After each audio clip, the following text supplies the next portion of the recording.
The thing, sir, we mentioned some names, and it's just right to also add that there were names mentioned who already said, I don't even, hindi nila kilala itong si Ramil Madriaga, such as Colonel Lachica, he came out with a statement, and Mr. Monsayak, hindi ho ba?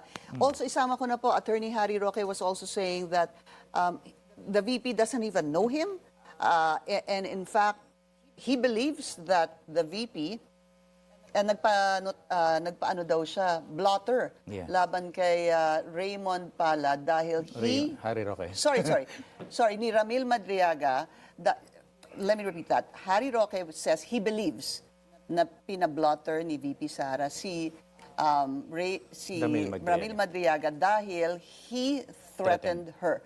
Is there any truth to that, sir? Actually, yung mga denial, expected na namin yan. Pero until now, no, hindi pa natin nadinig kay VP Sara yung denial niya na hindi niya kilala to.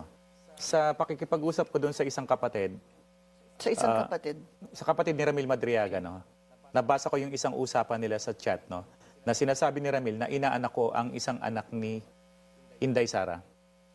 Then we have this confirmation last week sa visit uli namin, yung isa daw na anak ni Attorney Kilala, ninong si Ramil and ninang si Sara.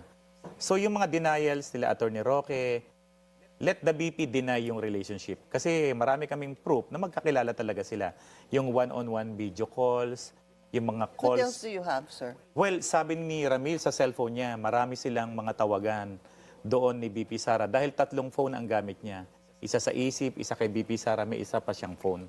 3 yan. So ang aming request is that for the Ombudsman or the NBI to come into the picture, i-forensic nila yan. Yung sinasabi niyo pong 3 Yes, cellphone? makita natin yung mga text messages dyan, yung call log, yung mga numbers ng mga taong nang binabanggit dito, including yung ibang photos daw ng mga deliveries niya.